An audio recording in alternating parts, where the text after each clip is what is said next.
स्वागत है आप सभी का। पिछले वीडियो में मैंने आपको बताया कि कैसे अफजल खान बीजापुर से निकलकर वाई तक आ गया।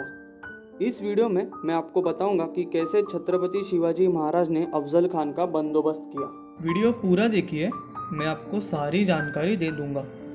अफजल खान जब वाई में आया तब उसने वहां के पुढ़ारियों को पत्र लिखकर कहा कि छत्रपति शिवाजी महाराज पर निकाली हुई मुहिम में मेरा साथ दो और मैं तुम्हें अली आदिल शाह के हुक्म पर जहांगीर दिलवाऊंगा, और अगर मेरा साथ नहीं दिया तो तुम्हारा और तुम्हारे परिवार का नाश कर दूंगा।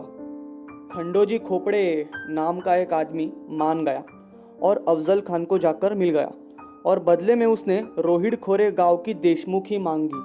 दूसरी ओर कान्होजी जेधे, जो शाहजी राजे के बहुत वफादार थे, वो बाद में छत्रपति शिवाजी महाराज के भी वफादार हो गए, पर उनकी सच्ची परीक्षा तब हुई जब अफजल खान ने उन्हें जहांगीर के लालच से अपनी तरफ करने की कोशिश की। पर कान्होजी जेधे ऐसे नहीं थे। उन्होंने तुरंत उस पत्र को छत्रपति शिवाजी महाराज के सामने पेश किया। तब छत्रपति शिवाजी महाराज ने उन्हें कहा, अगर आपको जाना है तो जाओ। उस पर कान्होजी जेधे क्रोधित होकर बोले, राजे, ऐसा होता तो मैं पहले ही चला जाता, ऐसा होता तो मैं जहांगीर स्वीकार कर लेता, पर ऐसा नहीं है। स्वराज के लिए मैं अपनी जान भी दे दूंगा। त्याग कर दिया आज से मैंने परिवार का, और हर वक्त स्वराज के काम में व्यस्त रहूंगा।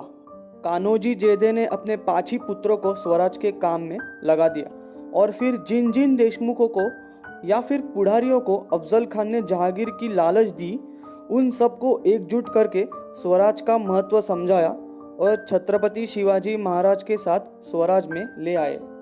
पर अफजल खान तो बेरहमी से अत्याचार कर ही रहा था।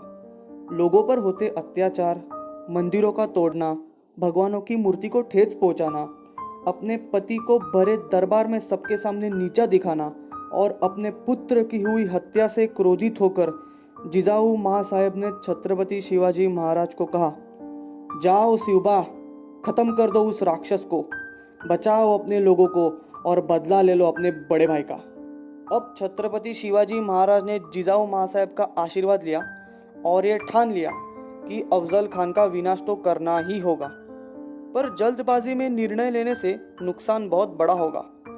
मेरे बड़े भाई को उस दुष्ट ने मारा, और अगर उसी प्रकार में उसके हाथ से मर गया तो ये केवल आत्महत्या होगी। इसलिए छत्रपति शिवाजी महाराज ने आगे की रणनीति बहुत ही सोच समझ के बनाई। सबसे पहले उन्होंने बाजी प्रभु देशपांडे जी को मई 1659 में एक पत्र लिखा। बाजी प्रभु देशपांडे जी ये तभी के हिरडस मावड़ इलाके के मुख्य थे। पत्र में छत्रपति शिवाजी महाराज ने ऐसा लिखा, आपके यहाँ का जसलोड़गढ़ अब कमजोर हो रहा है, उसको मजबूत बनाकर उसका नाम मोहनगढ़ रखो। पहरेदारों को चौकन्ना रखो और किला तैयार रखो। ये इसलिए क्योंकि अफजल खान को जब मैं प्रतापगढ़ बुलाकर मारूंगा तब शायद उसका सैन्य भागने के लिए इधर उधर दौड़ने लगेगा और शायद इस रास्ते से ऊपर आएगा। वहां आप इनका काम तमाम कर दीजिए। प्रतापगढ़ के नीचे आने पर अफजल खान ने अपना एक वकील कृष्णाजी भास्कर को छत्रपति शिवाजी महाराज के पास भेजा। महाराज उनसे बड़ी आदर से पेश आए और उनसे उगलवा लिया कि अफजल खान के इरादे क्या है। उसने बताया कि दाल में कुछ काला नहीं है, बल्कि पूरी की पूरी दाल ही काली है।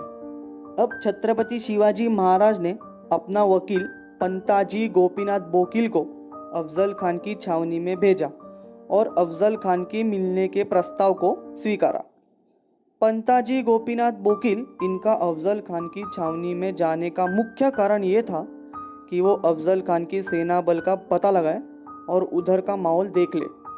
गोपीनाथ पंत ने आकर छत्रपति शिवाजी महाराज को बताया कि राजे, आपको कैद करने की पूरी व्यवस्था कर दी है और वहां की सेना अफजल खान ही जीतेगा ऐसा सोच रही है। अफजल खान की छावनी में ये ऐसा माहौल हो गया था क्योंकि वाई से अफजल खान को प्रतापगढ़ लाने के लिए छत्रपति शिवाजी महाराज ने अपने वकीलों को कहा था कि उसके सामने आपको जो झूठ बोलना है वो आप बोल दो, बाद में हम सब ठीक कर देंगे।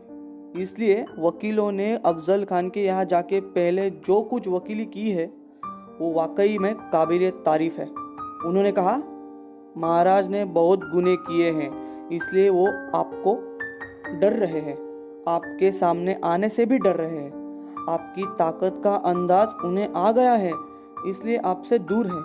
फलाना फलाना बहुत झूठ बोला और अफजल खान को प्रतापगढ़ तक लाया। प्रतापगढ़ आने के लिए अफजल खान को रणतुंडीचा घाट यानी अभी का अंबेनळी घाट उतर के आना पड़ा। एक बार अफजल खान वो घाट उतर के प्रतापगढ़ आया तो उसकी मौत निश्चित थी। छत्रपति शिवाजी महाराज ने मिलने का प्रस्ताव स्वीकार किया था, इसलिए मिलने की शर्तें और नियम तय थे। दोनों भी बिना किसी हथियार के आएंगे और साथ में दोनों अपने अपने वकील लाएंगे। दोनों के साथ 10 लोग होंगे जो केवल एक तीर के अंतर पर खड़े होंगे। अफजल खान इसलिए मिलने आया क्योंकि भेंट बिना किसी हथियार की थी और छत्रपति शिवाजी महाराज अकेले आने वाले थे।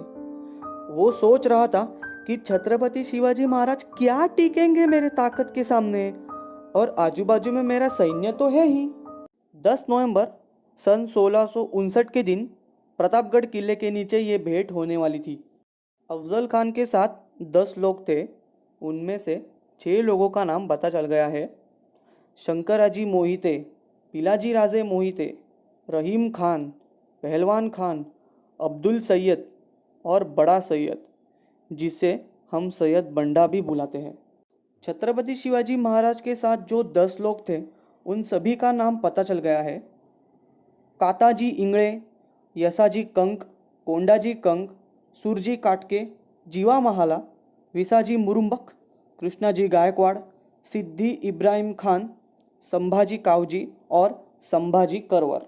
छत्रपति शिवाजी महाराज ने छावनी सजा कर रखी थी। अफजल खान पहले से ही आ चुका था। बाद में छत्रपति शिवाजी महाराज आए। दोनों एक दूसरे को देख रहे थे। अफजल खान ने अपने दोनों हाथ फैलाकर छत्रपति शिवाजी महाराज को गले लगाया और मौका मिलते ही छत्रपति शिवाजी महाराज का सर पकड़ लिया।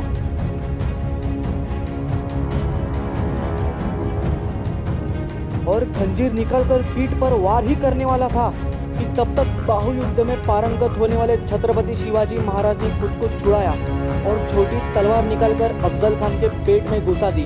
उसको अंदर ही घुमाकर निकाली, तब अफजल खान की अतड़ियां लेकर वो तलवार बाहर आ गई।